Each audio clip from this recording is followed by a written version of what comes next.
Hello, I'm Patrick Fox. I'm a paramedic with Richmond Lenox EMS, and today we're going to talk about hands-only CPR and how to correctly do it so we can try to save lives. So with hands-only CPR, the first thing you want to do is make sure you call 911. We have to get help on the way for better survivability. The reason why CPR is important is because after 4 minutes of no oxygen going to the brain, we have brain death. So the sooner that we can get people to start CPR, the better chances of survivability we have. So all you have to do, step 1, call 911 and get help on the way. Step 2, find the center of the chest, place one hand over top of the other, and you're going to push hard and fast. What we want is a rate of 100 to 120 compressions per minute. So it looks just like this.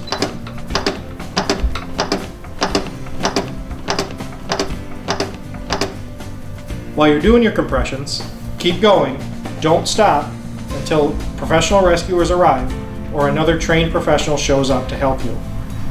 After 2 cycles, so after 200 compressions, you want to check for responsiveness again and see if they're coming back around. If not, go right back into compressions until professional help arrives. If you have access to an AED, which is an automatic external defibrillator, these things are everywhere. They're in all the community buildings, or they're in many community buildings throughout our area. The easiest thing to do,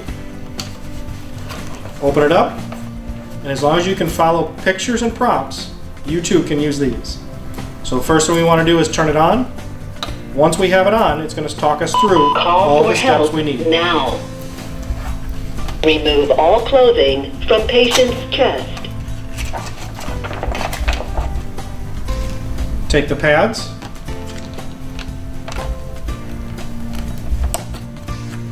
Pull red handle just to follow the open pictures. bag. This one goes up on the top right, Look at pictures on pads.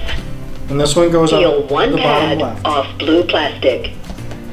Apply pad to bare skin, exactly as shown in the picture.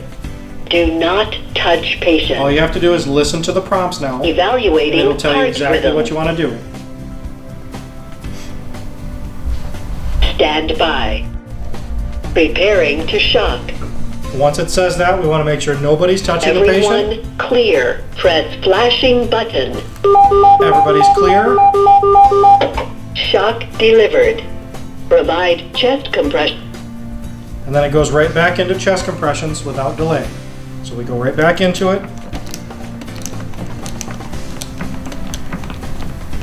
This is going to count down for 2 minutes for you, so you don't have to really pay attention to how many compressions you're doing. Continue Nice, care. easy rate.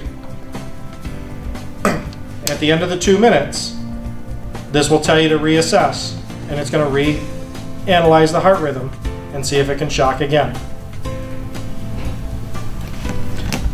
That is hands-only CPR and the basics of how to help somebody in their great time of need. Next up, with relief of choking. So if somebody's choking, what you want to do first, and it sounds silly, but ask the person if they're choking. If they can answer you yes or no, they are not choking. Choking by definition is a complete airway obstruction before we actually intervene. So allow them to cough if they're able to still pass air and if they're able to talk to you. Just encourage them to cough. If they're no longer able to pass air, and you can see that, most people will do the universal sign for choking and place their hands around their neck like this. If they're no longer able to answer you and they shake their head yes, then what you want to do is get behind the person. You're going to close your fist, take your pinky side, feel for the belly button, and then you're going to roll your fist up so that the thumb side of your hand is up against their stomach. Take your other hand and place it on the outside, and then you're going to push in and up at the same time with force. And you're going to keep doing that until the person spits out whatever it is they're choking on, or they go completely unresponsive. If they go unresponsive, we nicely lower them to the ground, and then we go into our CPR like we just discussed. A child is the same way. And if they're too small, you can bring them up to you so that they're at your right height, or you can kneel down behind them.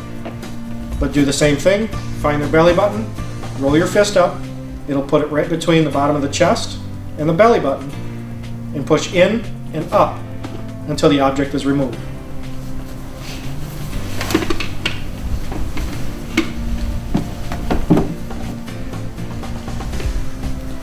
Now our infants, our babies, are a little bit different. They don't get a Heimlich maneuver. So instead what we do is they get back blows. So you want to make sure you have a good solid grip on the baby's face.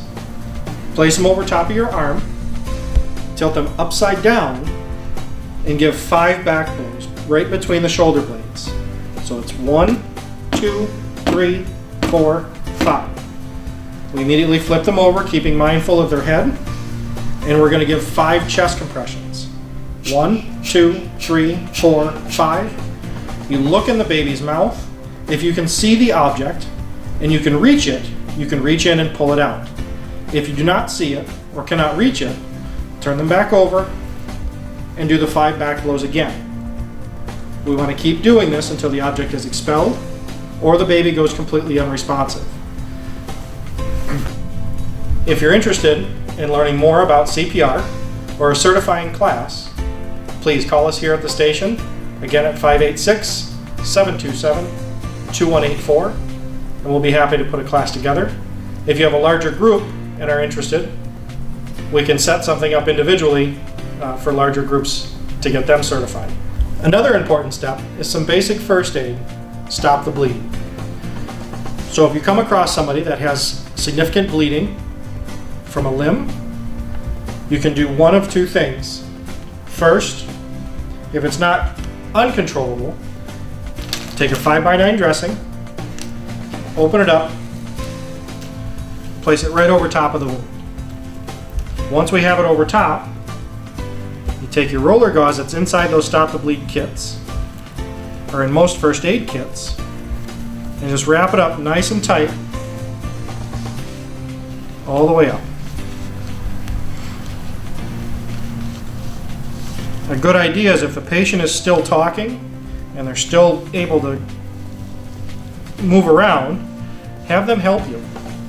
This helps keep them focused on something else and help saving themselves. So after we get it rolled up nice and tight, if we notice it's bleeding through more, leave that one in place, take another one and place it over top, and roll the gauze, another set of gauze over top of it to seal it down. If it bleeds through the second one, inside those stop the bleed kits is a CAT, which is a combat application tourniquet. These are very nice and very easy to use. You can open them up, put it on as high on top of the limb as you possibly can get it, and then Velcro it down on itself. And then you just take the windlass or the stick and just twist it. You're going to twist it until the bleeding stops. Once it's done, lock it underneath one of the 2 lips and then put the strap back over top. An important thing to remember with this is tell me what time you put it on. So that means look at your watch or clock, and it doesn't have to be exact to the minute, but give me a rough estimate of what time you put it on, and let emergency responders know that it's there and what time it was placed.